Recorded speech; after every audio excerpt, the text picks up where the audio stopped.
There are still a lot of people who I encounter who are afraid of social and content on some level, and with them, I completely empathize.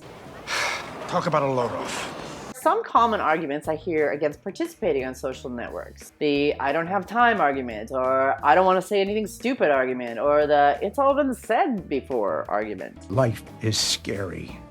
Get used to it. In this week's episode, I'm going to tackle the fear of social and content, speak to those arguments, and finally give you the secret to building up those social reflexes so that it feels a bit more natural to participate. My name is Tara, and this is Truly Social.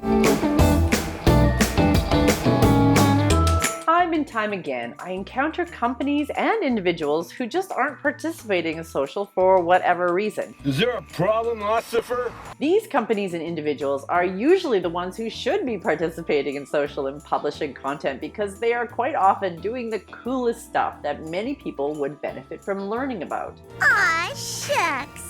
I've worked with artists, nonprofits, media people, startups, speakers, health institutes, and more. Individuals and companies that are doing things behind the scenes that other people could really learn from. But here's the thing, they don't talk about that stuff.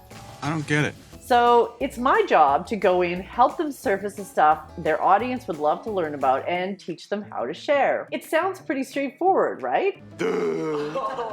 Well, it turns out that it's more complicated than that. First, let's tackle the arguments against sharing. So number one, I don't have time. I said there's no time to explain, and I stick by that. Yes, you are busy, and yes, social and content take time. But if done right, content makes your marketing efforts infinitely scalable. Great content builds trust, relationships, and your reputation. What I call the 3 horsemen of great content, usable, emotional, and relatable, are great places to start. Do you have deep knowledge of your industry? That's both useful and relatable. Useful for people who are looking for information and learning, and relatable to your peers.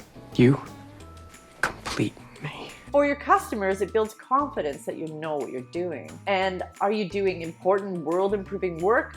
Well, those are the stories that can be incredibly emotionally grabbing. I've worked with several nonprofits who are scratching their heads as to why they're not getting support numbers like their peers, when all they needed to do was tell their stories. Will you read us a bedtime story? In other words, you should make time for social and content. The second argument, I don't want to say anything stupid. Don't call me stupid. Well, know this, you will say something stupid and it will be highly public, but there is opportunity in recovering. Remember that person who posted accidentally to the Red Cross Twitter account that she was getting slizzard? Well, the Red Cross responded beautifully to this error, and in the process, gained a lot of respect from the audience. Saying something stupid is human, and as I've mentioned before, brands that act more human are more likely to connect with people. Because you'll never be a first-class human being until you've learned to have some regard for human frailty. And number 3, it's all been said before. Yep, you're right. There is a lot of information, good and bad, shared online. You definitely don't want to be a Me Too or someone who just repeats what's already been said a million times before. Something that no one has ever done before, and then I can feel unique again, even if it's only for like a second.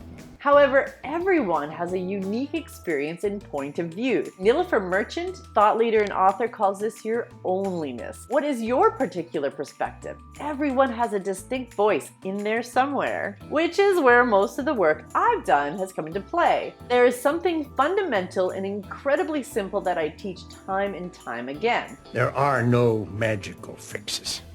It's all up to you. The secret to getting good at social and content: step 1, capture. Step 2, share. You need to get into the mindset that everything you are doing can be captured, and then much of what is captured can be shared. Sharing makes people feel good. In the early days of blogging, there was this funny t-shirt that a bunch of us wore. It said, "I'm blogging this." The inside joke was that people who create content for a living tend to look at everything with the questions, Can this be shared? Will people find this useful? Is there a story in this? Generally, if you find something interesting or exciting, others will too. Hello, I'm Mr. Interesting. A rather great, more recent example is Chewbacca Mom. She was so overtaken with excitement for her new purchase that she just had to share, and boy are we glad she did. Stay patient. This is gonna be worth it, I promise. Maybe not, but it's worth it to me. And I had to share with my friends webs. Most people would buy the mask and then talk to a few friends excitedly about it. Chewbacca Mom instead captured the moment with all of her infectious glee and shared it for the world to see. Oh my gosh. She had no idea that it would connect with such a crazy number of people, but it did. So that's the secret. If you feel like sharing with a client, colleague, loved one, or stranger on the train, think about capturing and sharing it with the world. Chances are there are a few people who could benefit from that share. Wow. Ah! My name is Tara, and this has been Truly Social.